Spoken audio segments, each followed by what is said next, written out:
That's a very good question. Professional basketball in the Middle East, you have to be prepared for the unknown.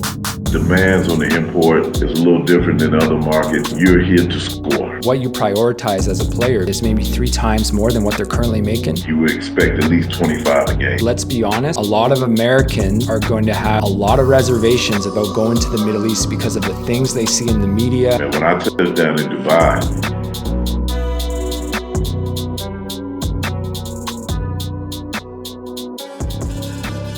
with stops in Oman, Mexico, Saudi Arabia, and the United Arab Emirates, Coach Samir St.Clair has taken an unconventional path in overseas basketball. But that is exactly what makes Coach Clair's journey so compelling.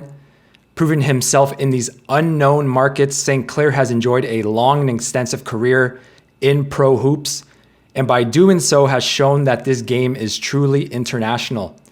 Coach, how are you doing today? Thanks so much for joining us. I'm well, thank you. Thank you for having me. It's my pleasure. No worries. So, Coach, as mentioned, you have a lot of experience in a lot of unique markets in overseas basketball, but specifically in the Middle East. So I want to start it off by asking you, what is professional basketball like out there in the Middle East? That's a very good question. Professional basketball in the Middle East, you have to be prepared for the unknown. You never know what's going to happen. Very good market here in the GCC. When I say GCC, Kuwait, Oman, UAE, Saudi Arabia, Bahrain. So very good market. Qatar, I forgot about Qatar. Um, Imports are, I would say, and you're probably familiar with this. The demands on the import is a little different than other markets. You're here to score. You're here to score. A lot of the teams, leagues, usually a 1-2 import league, so they're looking for you to score, and also being able to integrate the locals in the game. But you got to get, as we say, you got to get buckets in the Middle East. So that's how Middle East basketball is. It changes a lot. Scheduling might be changed, so it's up and down. So you have to be prepared for the unknown. And when it comes to imports, have you noticed, do they put any different expectation versus it's a guard versus it's a big guy? Or is it basically regardless, as an import, you got to go get buckets? Regardless, it's the import. You got to get buckets, and everything is on you.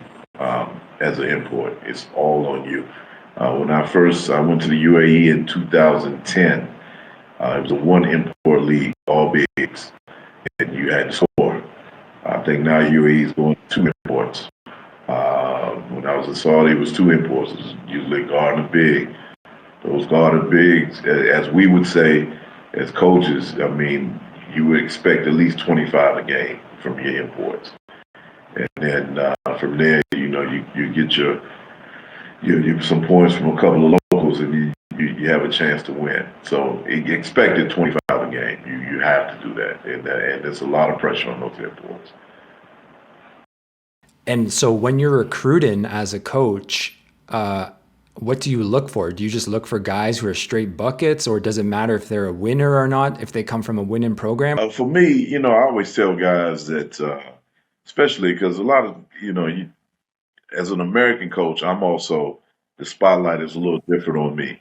And I always tell guys that play for me that, our relationship as a coach and a player, we have to work together. And, I look for guys that can score, but also good character. Like you said, I look for winners, for good character, guys that can integrate into the culture, who can fit in well with the local players.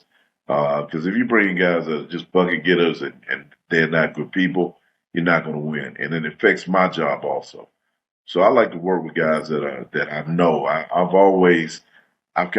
have a college background. I was a college coach before I coached overseas, so I kind of use my recruiting as a college coach to how I used to recruit guys for college.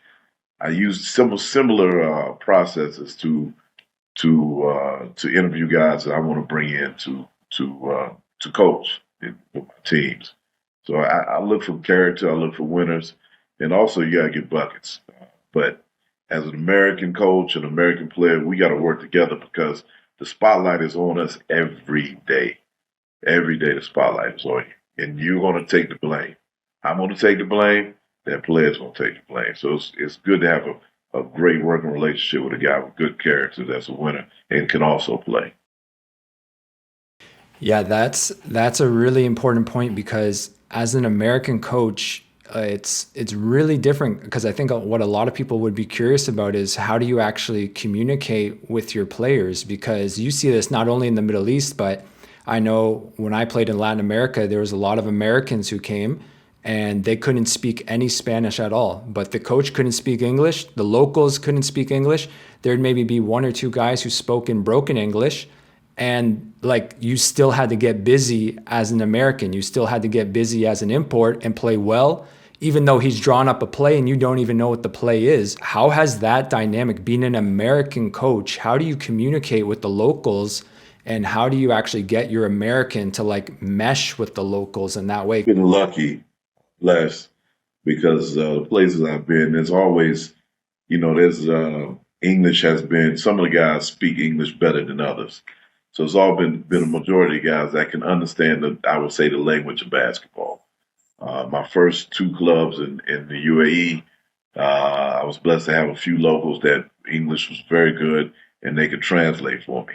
Now, meshing the American players with the locals, I've always tried it, and I've taken that college approach of, having we eat together, things of that nature.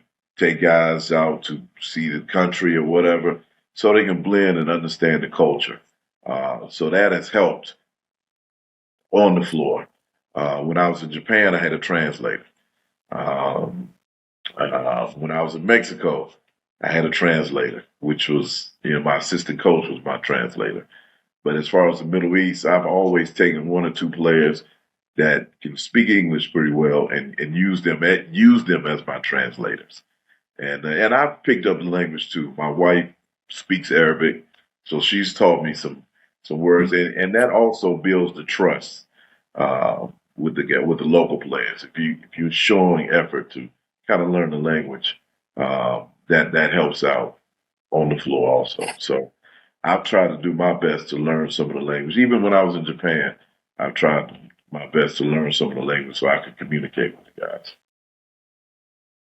Yeah, that's a really important point because I think even if you can't speak the language in some of these countries, the locals and the management and the people who are in the organization, they can still see if you're making an effort to be with the team, to actually put yourself within the team concept. Because I don't know if you've seen this personally, but when I've seen a lot of time, not a lot of times, but sometimes, and it's almost always worked out poorly, is when the American completely isolates himself from the rest of the team. They don't go out with the team. They don't socialize with the team. They stay in their room. They're FaceTiming back home, or they're on Netflix the whole day, or they're gaming it the whole day.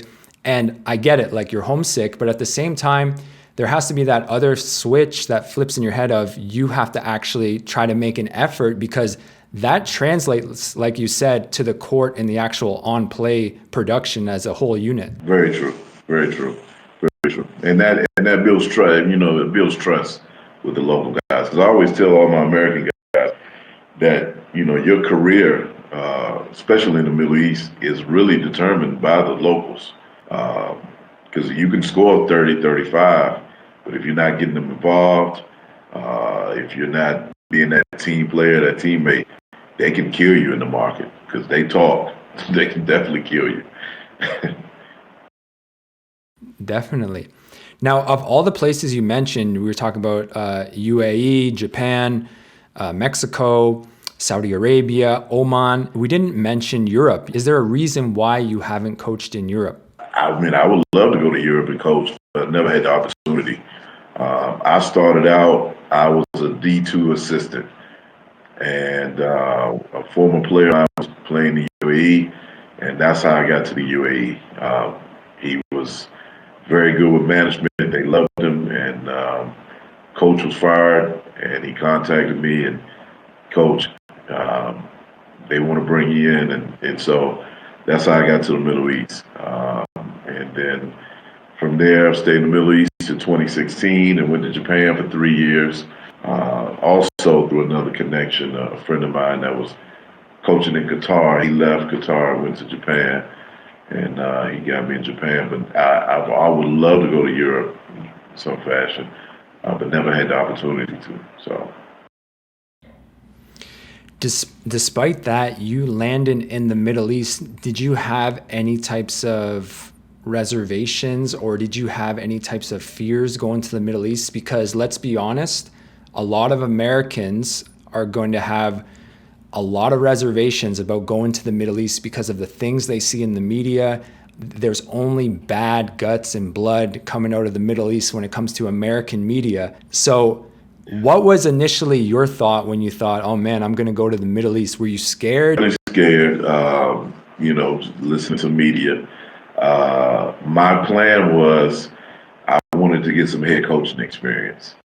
So I thought I'd get 2 years in and go back, have some head coaching experience so I was a D2 guy, D2 NAIA guy, and I liked that level. So I wanted to be a D2 head coach. But when I touched down in Dubai, the experience, man, I looked around because at that time, not everyone knows about Dubai, but at that time, it was still kind of, in the American sense, no one knew about it. But when I touched down, I was like, man, I don't want to leave here. It was like Miami. Very clean, convenient, safe.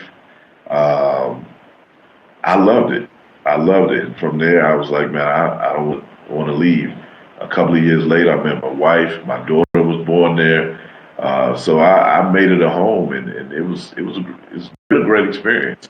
I mean, like you said, the media portrays it as a different light, man. But it's safe here. You can enjoy yourself here. A lot of places to travel.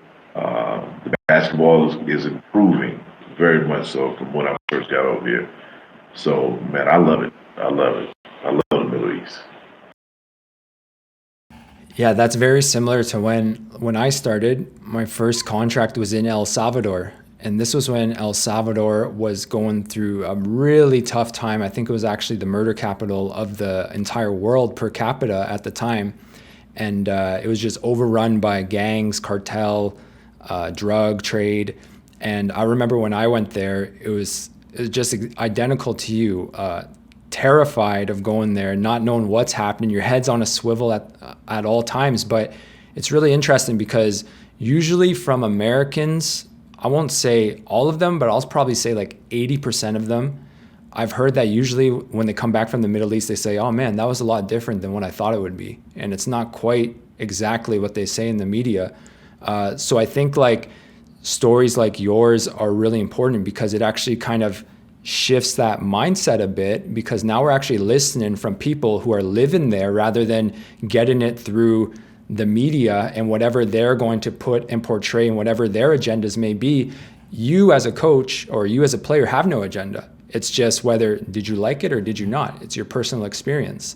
Whereas the media may have a different agenda of why they're portraying a certain thing because of advertisements, sponsors, etc. So, that's why I think stories like yours are really important, especially when it comes to the Middle East, Islam, and the Muslim world.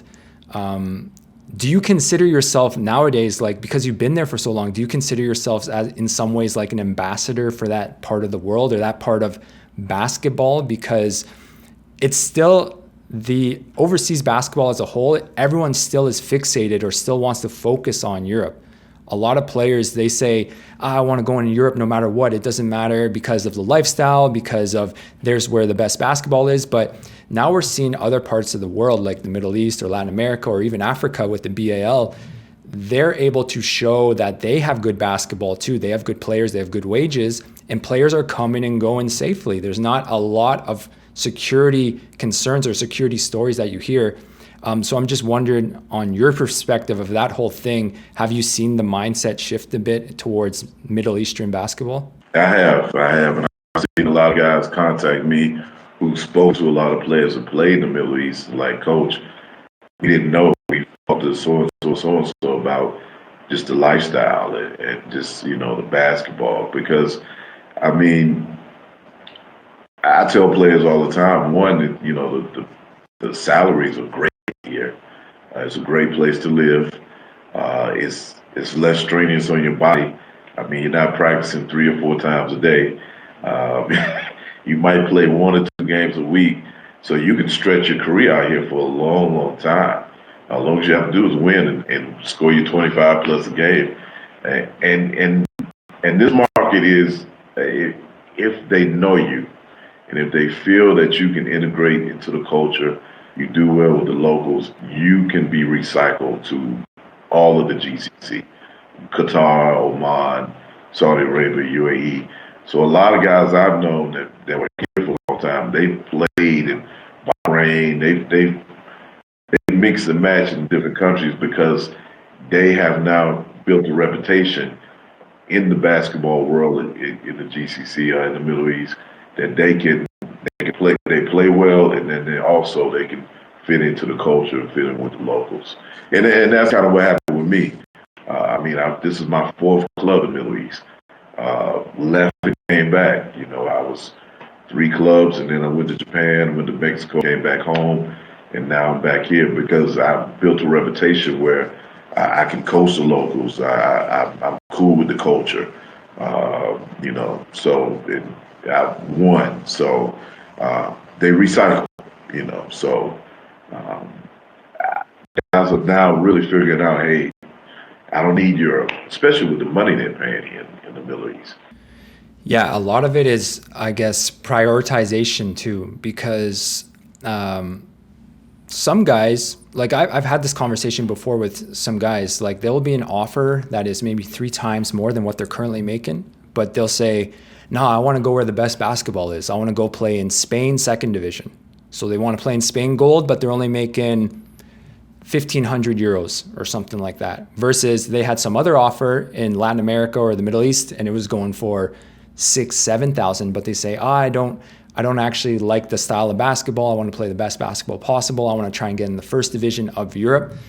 So there's not really a right or wrong answer, what I'm trying to get at, but it's just, I guess, what you prioritize as a player, because the other thing you obviously have to consider is that for me personally, I viewed it more as like a business venture than anything. So I viewed it as I wanted to make money while I was playing. And whatever I could do to make that's what I wanted to do. So there was a time in my career when, very similar to a lot of players, I would be trying to get to Europe.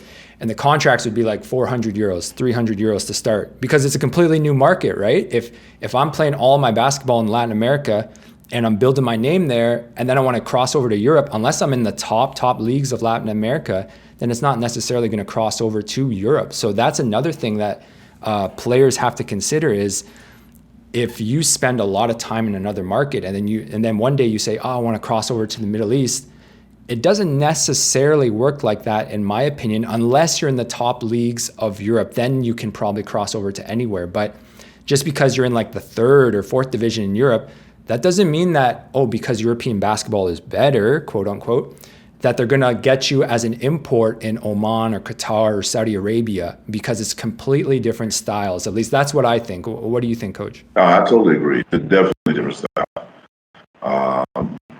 Usually, a lot of guys who come to the Middle East have, as they would say, big resumes. Um, they've had some G League experience, whatever. That's what they look for here. They look for guys with big resumes. So you playing in third or fourth division, Europe is not going to get it here. You're not going to they're not going to take it seriously. Having that European dream, I understand it, but there's a lot of other markets that you can go play, that you can have a long, great career, and enjoy basketball. Enjoy. I mean, Japan, for instance, I love Japan, and Japan was a great market for me. So. Do you ever have dreams of going back as an NCAA Division II head coach, or do you think you're settled in now overseas? I'm settled in now. Last season, I went back to, I was assistant for one of my former players and just didn't like it. 47 now. Then I was in my 20s. Just the whole recruiting. I told my wife I don't have it in me anymore. The coaching part, yes, but the recruiting, chasing guys to class, I don't have it in me anymore. I'm settled in where I'm at now. Yeah, it's very different, right? I always say out of college and professional, I love professional for that exact reason because for me personally, I didn't like all of the because coaches at the college ranks, you're not just a coach, you're also like a babysitter sometimes, you're a psychologist sometimes because they're going through all these changes, the players are going through a lot. Sometimes you're their best friend. You're wearing all these different hats as a coach in the college ranks. Whereas professional, we're all grown men or women. We're all getting paid to do a job. You either do the job or you don't, and then we all go home. And if you didn't do it well enough, you get cut, and another person's going to come in to do the job. And that's what I appreciated, as cold-hearted as that sound. That's actually what I appreciated the most about professional basketball was you didn't have to deal with all the other stuff. It was just, okay, we all came together. We played, we practiced, we tried to get as best as we could as a team, as a unit, as a player, and then we went home. So, yeah, both of them is really interesting your journey because you had a lot of coaches when they go overseas. Sometimes, a lot of times, they want to come back to the NCAA or D1 or D2 or NEI and get a head coaching position.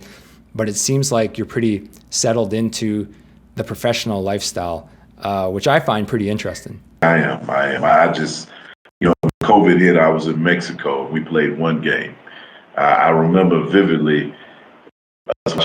We would have breakfast and watching Rudy Gobert rub on the microphones. And we played our first game, and then the next Friday night, and then Saturday we were on the bus headed to play another game. And then we arrived at the arena. They turned us around because of this thing called COVID. They said we'll wait a week, and it didn't happen. I went home, sat around. I coached high school for 2 years. Um, Won a state championship, but still was trying to get back overseas, and the market was still slowly getting back to where it was. And so finally this season, I was able to get back to Oman. But last season coaching college, I was like, I just don't have it anymore. Just like you said, babysitting, just the other aspects of college basketball. You're probably doing 10% basketball, and the rest, 90%, you're doing everything else. Here, I go to practice, I come home, I watch film, blah blah blah. My whole life is basketball. That's it. If you want to go jump off a building, if I don't have to babysit. We're all grown men, like you said, with a job. And so that's what I love about it. And then the opportunity for me to travel, see the world, has been a very, very, very, very great experience. And so I'm settled in here now. I'm settled. So now that you're settled in, let's say some player is listening to this podcast and they say, man, the Middle East sounds good. I want to go get that bag, that 5K, 10K, 15K a month. And they hit you up on Instagram or on email.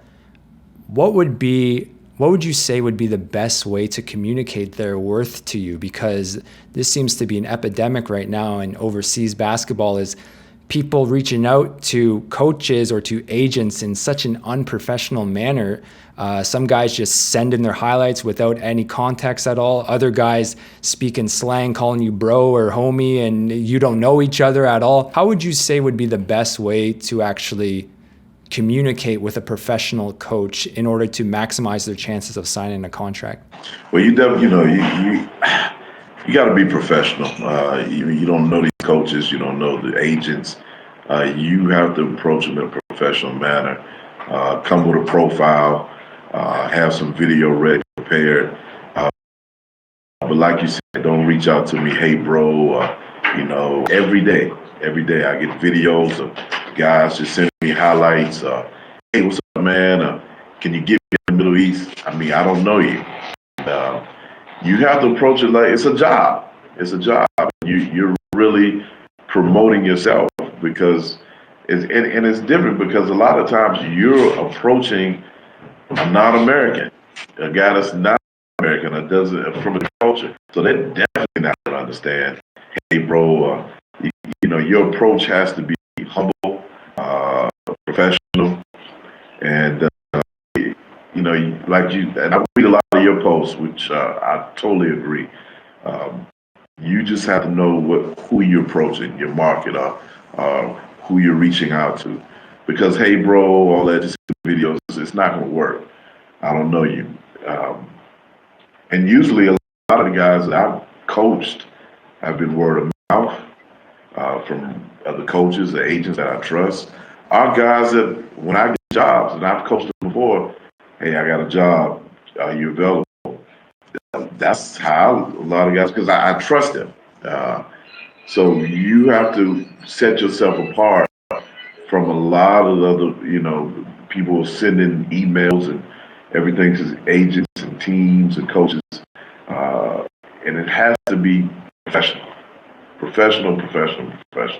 And it's a sign of the times, man. I was coaching those college guys last season, man, and it's just they hey broing you and what's up coach, my man, and that's cool, but it's a different time, a different setting, especially when you're trying to get a job. Because this thing here is it's so competitive and it's not that many jobs. It's not that many jobs. We have two imports now. And it's not that many jobs. So you have to set yourself apart. Definitely. And the other thing going along with that is that when someone DMs you and says, "Yo, Coach Samir, can you plug me in? Can you hook me up into Oman, into Saudi Arabia?" The other thing is that let's say even hypothetically you did do that. Well, now your reputation is on the line because you're the coach who's going to go to the general manager, to the owner, and say to them, "Hey, can we bring in this guy? Because he looks like he's a good player. I think he could help us." And let's say he's bombs, then that means that your name in the market takes a bigger hit than anything else because you're the one who recommended him and they trust you. They don't necessarily trust the player, but they trust your word. So then if you do that, then your value actually goes down a bit. So that's why I always say to players, the proven player actually beats out the better player in most cases, because just like you said, you're going to go to players who who you trust from agents or who you previously worked with, and you know that you're going to get a certain baseline of production out of them. There may be a better player out there. There probably obviously is a better player out there. There's so many players. But the thing is, you want the surest thing to what you can expect in that instance because it's also your reputation that's on the line. And that's the thing that I think a lot of players don't necessarily understand. The whole game, the whole overseas basketball thing is all built upon reputation. And if you get enough duds, if you don't hit enough home runs, then sure enough, there's not enough pitches coming your way anymore because now guys are like, why are we going to go back to Jose anymore? This guy just sends us these scrubs and they're not doing anything. And it's a waste of money. It's a waste of everything for us. So that's a big thing that I think players have to understand too. So hopefully players, when say you don't answer them or you give them, hey, I don't think it'll really work, hopefully they don't take it personally, but they understand that it's coming from that perspective too. And that's what I always try to tell players as well. Coach Samir St.Clair, thanks so much for joining us. Is there anywhere where players can actually reach out to you or follow you in your basketball journey? Yeah, you can reach out to me. I'm on Instagram. My Instagram is at Coach Samir. That's CoachSamir. I'm on Facebook, Samir St.Clair. I'm on Twitter at Coach Samir. So reach out to me. I'm helpful. Guys reach out to me. I'm not going to. I'm always trying to give advice to guys because when I came in doing this international thing, there were some coaches that really helped me. A legend in the overseas market is Coach Felton Sealy. Coached in the Middle East 20 plus years. He's now coaching in Malaysia.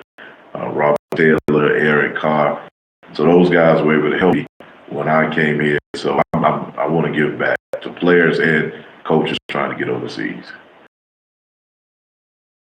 Definitely. And recently you actually had a very nice post where you were talking about, I think it was what players should attach if they're messaging a coach, and that's been going around on social media a bit. So hopefully we get to see more posts like that, because it's very interesting actually coming from a coach who's active and in the game themselves. So definitely give Coach Claire a follow. Coach, thanks so much for your time. We really appreciate it. You know, man, and I love the work that you're doing.